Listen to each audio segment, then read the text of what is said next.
तो good evening everyone. आज हमारा वही बुक रिव्यू सेशन है जो हम बेसिकली इसमें हम समरी डिस्कस करते हैं। आफ्टर दैट रीडिंग एक हफ्ते किताब पढ़ते हैं, उसके बाद में उसके ऊपर डिस्कशन करते हैं कि इस किताब से हमने क्या सीखा। तो आज हम बात करेंगे मैन सर्च फॉर मीनिंग के बारे में, जीवन के अर्थ की तलाश में मनुष्य।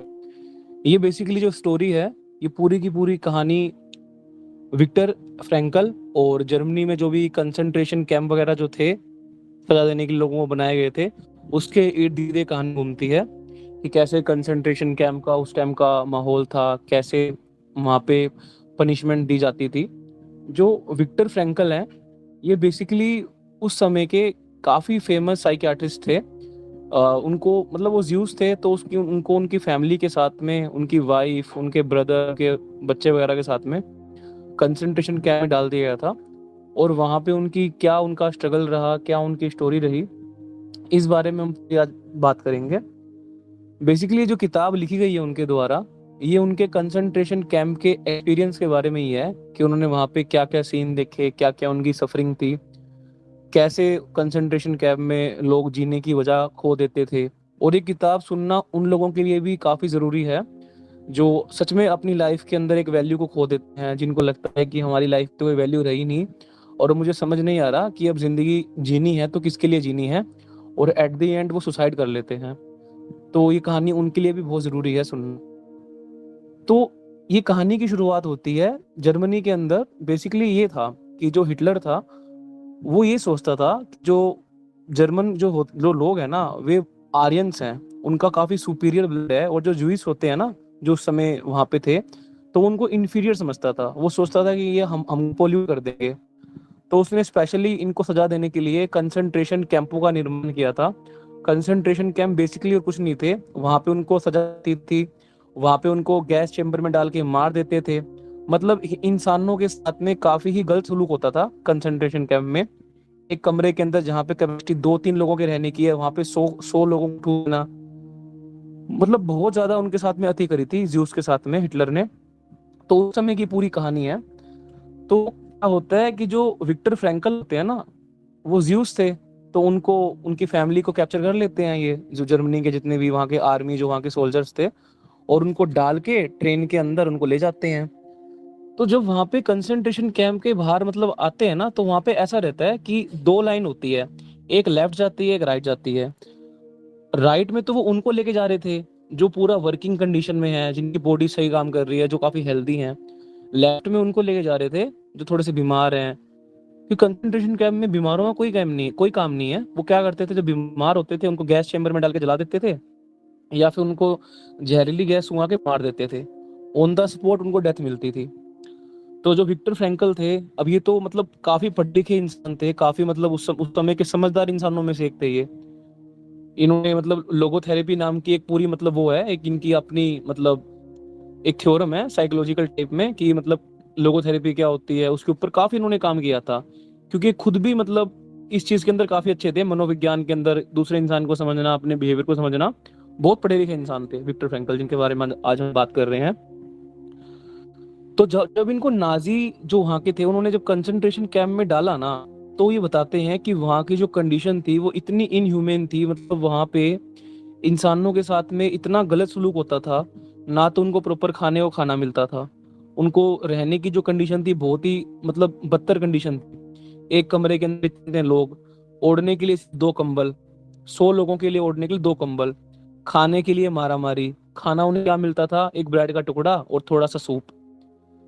तो वो विक्टर फ्रैंकल खुद बताते हैं कि जब वो कंसंट्रेशन कैंप में थे ना, और जब वहां पे अपनी आंखों के सामने ये सब होते हुए देख रहे थे, तो उन्होंने लोगों के अंदर एक चीज नोटिस करी कि जो इंसान अपनी जिंदगी में होप को खो दे रहा था ना, जिसके पास में कुछ ड्रीम नहीं रहा या जो सोच नहीं रहा, जो प्रॉपर ही मतलब सैड होके बैठ गया है, तो उसकी मरने की जो संभावना थी वो 99% बढ़ जाती थी, और एट द एंड वो मर भी जाता था।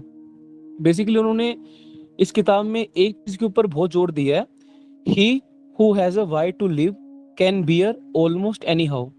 जिस इंसान के पास में जीने की एक वजह है ना, मतलब एक रीजन है, एक वाई है कि मुझे ये काम क्यों करना है, तो वो इस काम को करने के लिए किसी हद तक भी जा सकता है। और मतलब कुछ भी बर्दाश्त कर सकता है, उसके जीवन में कितना भी गलत गलत हो गया हो, लेकिन वो उस चीज को बर्दाश्त कर सकता है। इस किताब में बेसिकली यही मेन जो कोर मैसेज है किताब का, वो यही है कि मैन सर्च फॉर मीनिंग, कि एक इंसान जीवन की अर्थ की तलाश के अंदर है। लेकिन विक्टर जो फ्रैंकल है, उन्होंने एक बात बोली है कि जो हम है ना, हम अपनी जिंदगी को एक मीनिंग देते हैं। We give meaning to a life. हम ये सोचते हैं ना कि हमारी जिंदगी का मीनिंग क्या है, एक्चुअल में जिंदगी का मीनिंग कोई नहीं है। हम अपनी जिंदगी को मीनिंग देते हैं कि एक्चुअल में हमारी जिंदगी कैसी होगी, वो एट द एंड जाके हमारे हाथ में ही है, किसी दूसरे के हाथ में है नहीं। और उन्होंने इसमें एक बहुत अच्छी बात बोली है पूरी किताब के अंदर कि देखो, आप मेरे शरीर को बंदी बना लोगे, लेकिन मेरा मन तो बंदी नहीं बना सकते ना। मेरा जो फ्रीडम ऑफ एटीट्यूड है और जो मेरा फ्रीडम ऑफ रिएक्शन है, वो तो एट द एंड कहीं ना कहीं मेरे हाथ में ही है।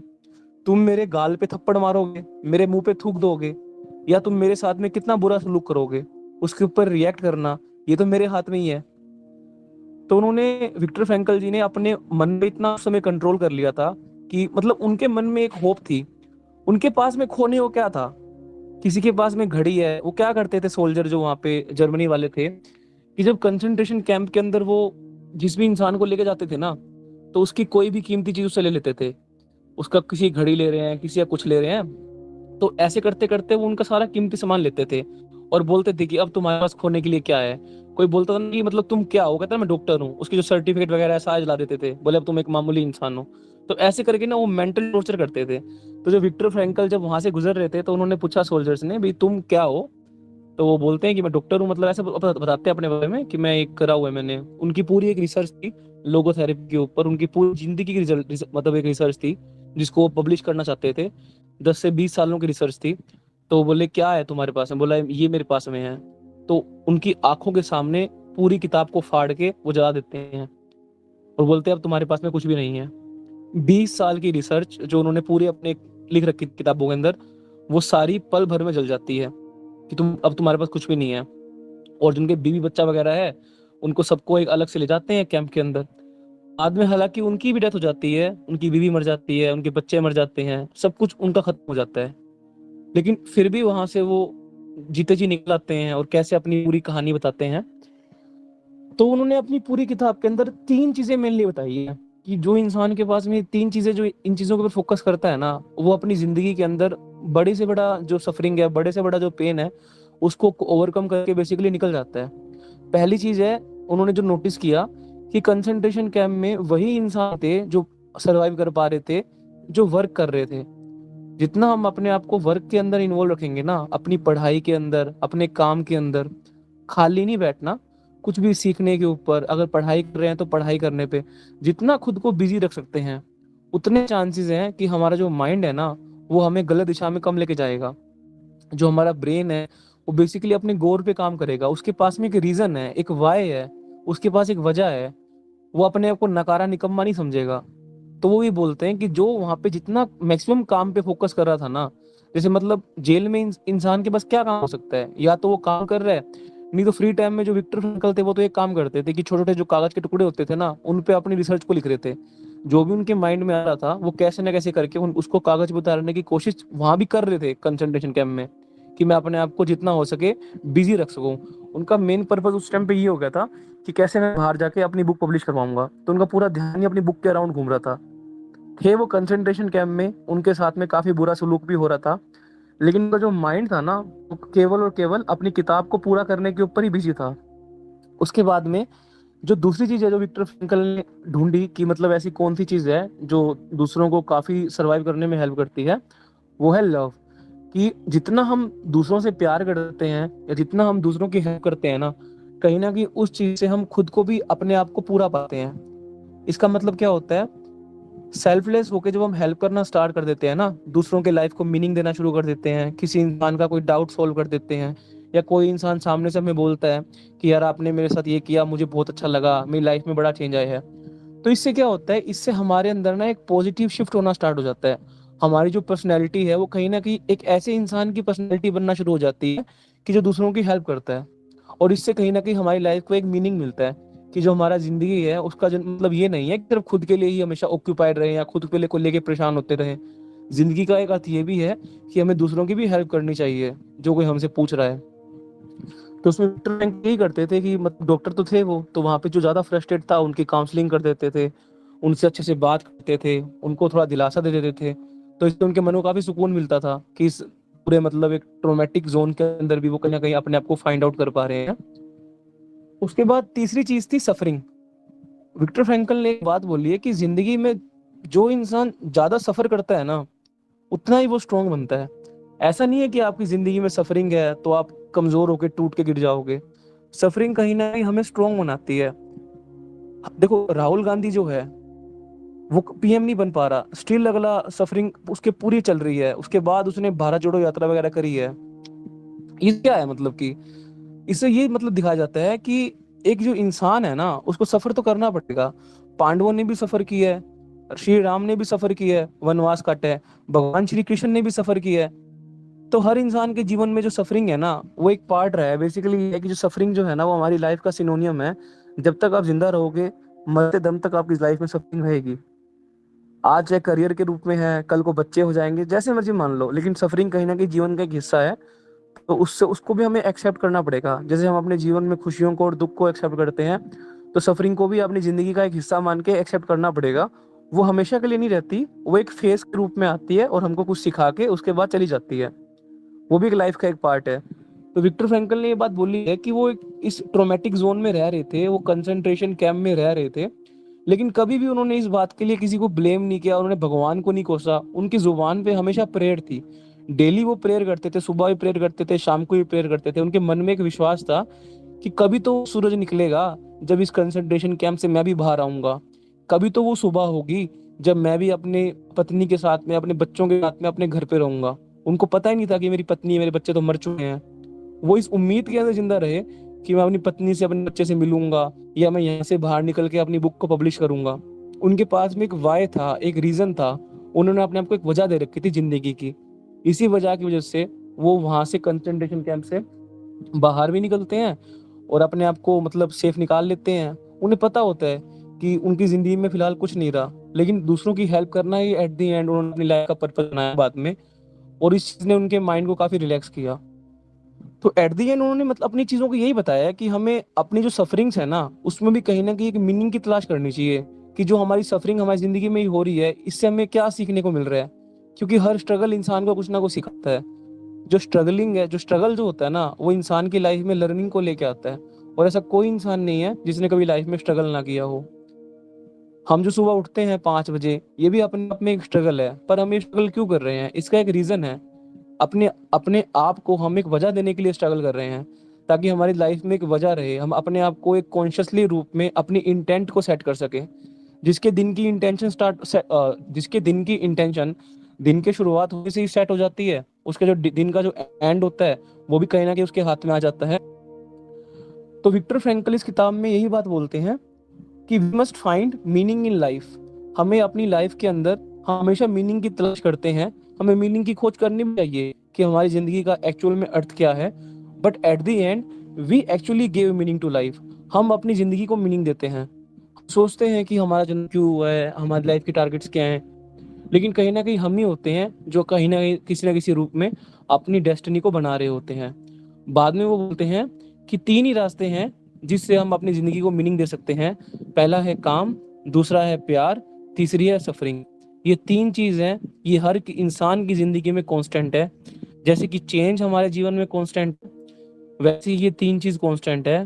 पहला काम, दूसरा प्यार, तीसरी सफरिंग। क्योंकि काम भी इंसान करेगा हमेशा, प्यार भी जीवन में कभी ना कभी किसी ना किसी से होगा। यहाँ प्यार का मतलब लड़का लड़की वाला सेक्सुअल प्यार नहीं है। यहाँ प्यार की सेंस है कि आप किसी जानवर से भी प्यार कर सकते हो, आप किसी इंसान की हेल्प करके उससे प्यार कर सकते हो। प्यार एक जनरल सेंस है। प्यार हर कोई एक दूसरे से कर सकता है। आप अपने बेस्ट फ्रेंड से प्यार कर सकते हो। हर इंसान के साथ हम रहते हैं, हमें उससे प्यार होता है। सफरिंग का अर्थ यही है कि जब तक जिंदगी चलेगी तब तक सफरिंग भी कहीं ना कहीं रहेंगी। और मेंटल भी रह सकती है, फिजिकल भी रह सकती है। ये सफरिंग तो है कहीं ना कहीं। उसके बाद में उन्होंने, जो विक्टर फ्रैंकल थे, उन्होंने लोगोथेरेपी मतलब एक बनाई थी। वो बेसिकली इसी के ऊपर थी लोगोथेरेपी, कि वो मतलब जिंदगी का जो एक्चुअल में मीनिंग है ना वो इंसान को ढूंढने में हेल्प करती थी। कि मेरी जो लाइफ है इसका एक्चुअल में मीनिंग क्या है, व्हाई आई एम हियर, मुझे करना क्या है जिंदगी के अंदर। क्या है, क्योंकि हर इंसान की देखो एक हर चीज होती है, उसका एक पर्पस होता है। पानी की बोतल है, उसका पर्पस क्या है, इंसान की प्यास बुझाना। कपड़े हैं, उनका पर्पस क्या है, कि हम पहने, हमारा शरीर उनसे सेफ रहे। एक जो मोबाइल है, उसका पर्पस क्या है, हम उसको इस्तेमाल करते हैं अपनी जरूरतों के लिए। एक अपना ये डस्टबिन है, उसका पर्पस क्या है, उसमें हम कूड़ा डालते हैं। तो हर चीज में एक पर्पस है। एक जैकेट है, उसका पर्पस क्या है, वो हमें सर्दी से बचाती है। एक जूता है, उसका पर्पस क्या है, उसको पहन के हम वॉक पे जाते हैं। तो हर चीज का एक पर्पस होता है। तो इसमें यही है लोगोथेरेपी में, ये इंसान की हेल्प करती है उसकी जिंदगी के अंदर उसका मीनिंग ढूंढने के लिए, उसका पर्पस ढूंढने के लिए, कि एक्चुअल में मैं इस जिंदगी में आया क्यों हूँ, और मेरे लाइफ का एक्चुअल में पर्पस क्या है, वाई आई एम हियर। तो लोगोथेरेपी इंसान का पर्पस ढूंढने में उसकी हेल्प करती है, कि उसकी जिंदगी में उसका क्या मीनिंग है, क्या उसका पर्पस है, और वो इंसान कैसे अपनी हार्डशिप और सफरिंग के साथ में कोप अप करके अपनी जिंदगी के एक्चुअल पर्पस को, एक्चुअल मीनिंग को ढूंढ सकता है। मेरे को एक इंसान थे बहुत पहले, तो उन्होंने मुझे एक बात बोली थी, बहुत पहले बोली थी मुझे ये बात, जब काफी फ्रस्ट्रेट था लाइफ में मैं। तो मतलब उन्होंने मुझे एक बात बोली थी कि मोहित, तुम्हें लाइफ में कभी भी कुछ समझ में ना आए ना, कि जिंदगी में सब क्या हो रहा है, कुछ समझ में नहीं आ रहा, लाइफ बहुत ही बेचैन है, गलत रास्ते पे जा रही है, तो एक काम करना, सुबह उठना 4 बजे, 3:30 बजे या 3 बजे, ब्रह्म मुहूर्त में उठना, और खुद के साथ एकांत में बैठना और अपने आप से बात करना। और तुम्हारे जो सवालों के जवाब है ना, वो तुम्हारे अंदर से ही आएंगे, कि एक्चुअल में तुम क्या कर रहे हो। या फिर एक काम करना, एक वाइट पेपर और एक पेन लेके बैठना, खुद से ही सवाल करना और खुद से ही जवाब लिखना। तुम्हारे अंदर सारे सवालों के जवाब हैं। पर चीजें क्या है, हम खुद के ऊपर रिलाई करने के बजाय हम दूसरों पे इतना रिलाई कर लेते हैं, हमें कहीं ना कहीं ऐसा फील होता है कि हम तो अपने आप में अधूरे हैं। हर कोई एक्चुअल में अपने आप में पूरा होता है, बट समय के साथ साथ हमारे ऊपर एक ऐसी डाउट की, सेल्फ डाउट मान लो या हेट मान लो, एक ऐसी डस्ट चढ़ जाती है। उस डस्ट हमारा जो एक्चुअल जो देखने का नजरिया होता है ना, उसको खराब कर देती है। फिर उसी डस्ट के सहारे हमारे आगे जिंदगी चलनी स्टार्ट हो जाती है। जैसे एक इंसान है, उसको मान लो सही प्यार नहीं मिला, कोई लड़की उसकी जिंदगी में आई और उसने उसे चीट कर दिया या फिर उसको धोखा मिला, तो उसके माइंडसेट पे एक ऐसी डस्ट आ जाएगी कि हर लड़की चीटर होती है। या कोई लड़की है, उसको किसी लड़के ने चीट कर दिया, उसका इस्तेमाल करा, छोड़ दिया, तो उसके माइंड में आएगा कि हर लड़का ऐसा होता है, वो लड़कियों का केवल इस्तेमाल करता है मजे के लिए और छोड़ देता है। तो वो एक्चुअल में तो रियलिटी नहीं है, वो आपका अपना एक्सपीरियंस है। लेकिन जो दुनिया में जो दूसरे लोग हैं, जरूरी तो नहीं है कि सबका एक्सपीरियंस आपके जैसा ही रहे। 100 लोग हैं, अगर 100 के 100 लोग किसी चीज के साथ में रह रहे हैं, तो उनका सबका एक्सपीरियंस अलग होगा।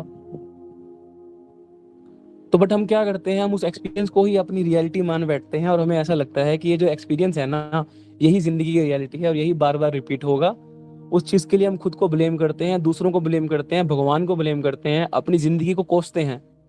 और एक बहुत सही बात कही गई है लॉ ऑफ अट्रैक्शन के अंदर, जिन चीजों को हम सारा दिन कोसते हैं ना, वही चीजें हमारी लाइफ में अट्रैक्ट होनी शुरू हो जाती हैं। अगर आप हमेशा अपने अंदर कमियां ही देखोगे ना, तो आपकी जो अंदर की कमियां हैं वो धीरे धीरे और बढ़ेंगी। अगर आपको ऐसा लगता है ना कि मेरे पेट पे चर्बी है, या मैं बहुत मोटा हूँ, या मैं बहुत मोटी हूँ, और अपनी बॉडी को देख के खुद को डिस्गस्ट कर रहे हो या खुद को हेट कर रहे हो कि तू कैसा है, तो वो जिंदगी कभी इंप्रूव हो ही नहीं सकती। वहां से वो चीजें और ज्यादा खराब होएंगी, क्योंकि आपने खुद के शरीर को ही एक्सेप्ट करना छोड़ दिया। हमारा शरीर है, मेरा हाथ, ये सुनते हैं, इनके अंदर कॉन्शियसनेस है। अगर तुम्हें ऐसा लगता है ना कि मैं जो बोल रहा हूँ अपने हाथ को या अपने पैरों को या अपने पेट को, तो वो सुन नहीं रहा है, वो एक्चुअल में सुन रहा है, वो कॉन्शियसनेस है, तो ही वो जिंदा है। जिस तरह हम खुद से बात करते हैं ना, वो बहुत ज्यादा मैटर करता है। खुद को आप इंटरनली गालियां बक रहे हो, कई लोगों की हैबिट होती है खुद को गाली देने की, वो खुद को ही गाली देते हैं।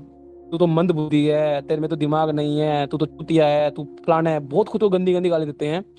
एट द एंड वो क्या कर रहे हैं, खुद को गालियां दे दे के वो अपना मेंटल टेम्परामेंट वैसा ही बना रहे हैं, क्योंकि वो रियलिटी को वैसा ही मान रहे हैं कि मैं ऐसा ही हूँ एक्चुअल में। आई यूज दिस टर्म्स बिकॉज ये काफी कॉमन है, जो लोग अपने आप को बोलते हैं, लड़के भी अपने आप को बोलते हैं, लड़कियां भी अपने आप को बोलती हैं, वो खुद को ये चीज बोलते हैं कि मेरा मंद बुद्धि हूँ, मुझे कुछ समझ में नहीं आता, ये एग्जाम मेरे लिए नहीं बना, ये सब्जेक्ट बहुत टफ है। जैसी वोकेबलरी इस्तेमाल करोगे, वही कहीं ना कहीं बाद में रियलिटी बनती है। अब विक्टर एफ फ्रैंकल हैं, अब ये उस टाइम कंसंट्रेशन कैंप में थे, तो वहाँ जो कैदी वगैरह थे, तो वो खुद को कोसते थे कि अरे मैं तो नहीं बचूंगा, मैं तो मर जाऊंगा, भगवान ने जितने जी नरक दिखा दिया। मर जाते थे वो विक्टर फ्रैंकल थे, वो बंदा प्रेयर करते थे, थोड़ा बहुत खाना मिलता था, उसको थैंक यू बोल के खाते थे, और कहीं ना कहीं मतलब हर चीज के अंदर, हर दुख के अंदर भी उन्होंने कहीं ना कहीं एक सुख देख लिया था। हर दुख में उन्होंने सुख तलाश कर ली थी। और जब हम छोटे होते थे, तो मुझे तो याद नहीं है कि मेरे क्लास के अंदर इन्वेटर था या जनरेटर था, तो जब स्कूल की लाइट जाती थी तो पंखे तो नहीं चलते थे, और जून का मतलब मई का महीना होता था, बढ़िया तपती धूप होती थी, काफी गर्मी होती थी, खिड़कियों से धुआं आती थी।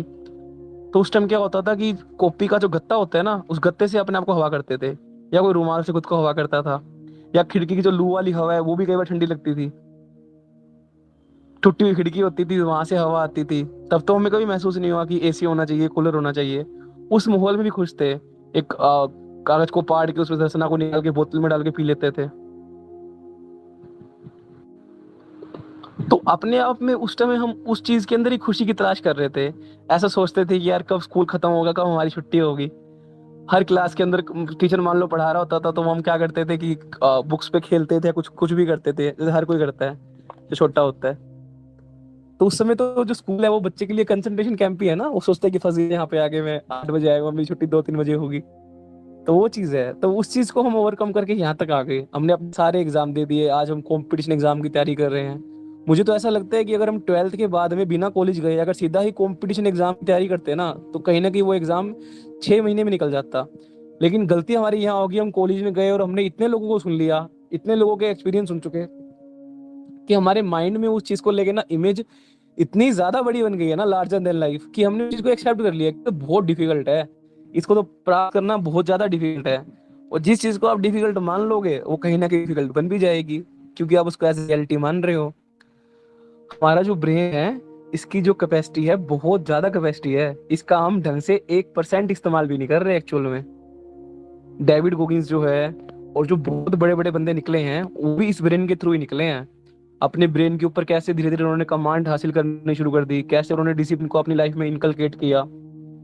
चीजें उतनी ही बड़ी होती हैं जितना उनको हम अपने माइंड में मान लेते हैं। अगर हम अपने दिमाग के अंदर हर चीज को ही डिफिकल्ट मानेंगे ना, तो चीजें एक्चुअल में डिफिकल्ट हो जाएंगी। लाइफ में एक चीज है कि विक्टर एफ फ्रैंकल जो है, इनकी किताब को पढ़ के मेरे को एक समझ में आई है कि जिंदगी तुम्हारे सामने क्या सिचुएशन फेंकेगी ना, वो तुम्हें कभी समझ नहीं आएगी। लेकिन उस जिंदगी की जो सिचुएशन तुम्हारे सामने आ रही है ना, उसके साथ तुम कैसे डील कर रहे हो, ये कहीं ना कहीं एट द एंड तुम्हारे हाथ में ही है कि तुम्हारा माइंडसेट कैसा है। टफ सिचुएशन आती है, कुछ लोग होते हैं उसको सरवाइव करते हैं, कुछ आते हैं वो सुसाइड कर लेते हैं। जैसे कोरोना का टाइम आया था सबकी लाइफ में, काफी टफ सिचुएशन थी। जब कोविड-19 आया था उस समय काफी अच्छे से अच्छे लोग थे जो काफी मेंटली फिजिकली टूट गए थे, उनको लग रहा था कि दुनिया का अंत हो चुका है। बट क्या हुआ एक्चुअल में, हम कोरोना को ही पार करके आ गए। तो इस किताब को पढ़ के हमें एट द एंड यही शिक्षा मिलती है कि लाइफ में कैसी भी सिचुएशन हो सकती है हमारे साथ में, बट हमें अपने आप से एक ही सवाल करना चाहिए कि यार आज ये क्षण मेरे साथ में है, लेकिन ये सारी जिंदगी नहीं रहने वाला। दिस इज ओनली टेम्परेरी, कुछ समय की बात है, अच्छा टाइम भी आएगा। वो जो फ्रेज है ना कि अच्छे दिन आने वाले हैं, तो ये फ्रेज भी कहीं ना कहीं एक आशा की किरण है, एक होप है। और उसी होप के साथ इंसान जिंदा रहता है। जिस इंसान की जिंदगी में होप है ना, जिसकी जिंदगी में एक होप है, उसके सरवाइव करने के चांस 99.9% है। लेकिन जो आदमी अपनी होप खो देता है ना, वो सरवाइव फिर कर नहीं पाता, वो कैसे ना कैसे मर जाता है, क्योंकि उसकी जिंदगी में होप ही नहीं है, आशा ही नहीं है। तो ये किताब हमें एट द एंड यही सिखाती है कि अपनी जिंदगी में एक होप रखें, काम करते रहें, सफरिंग लाइफ का एक हिस्सा है, और दूसरों से प्यार करें, खुद प्यार करें। ये जिंदगी बहुत छोटी है दूसरों से नफरत करने के लिए या हेट फैलाने के लिए। अपनी जिंदगी को खुद मीनिंग दें, ना कि जिंदगी में मीनिंग तलाशें। जो लोग जिंदगी में मीनिंग तलाशते हैं वो कहीं ना कहीं एट द एंड फिलोसोफर बन जाते हैं। लेकिन जो इंसान अपनी जिंदगी को खुद मीनिंग देता है ना, कहीं ना कहीं एट द एंड अपनी डेस्टिनी को क्रिएट कर लेता है। काफी लोग होंगे जिनको ये चीजें यूजलेस लगती हैं कि बुक्स पढ़ने से क्या होता है, ये सब करने से क्या होता है। मैं एक चीज बोलता हूँ लाइफ में कि हमें हर चीज को जानना चाहिए, समझना चाहिए, पढ़ना चाहिए। कब कौन सी चीज हमारे कहाँ क्लिक कर जाएगी, किस चीज से हमें कहाँ होप मिल जाएगी, हमें खुद नहीं पता होता।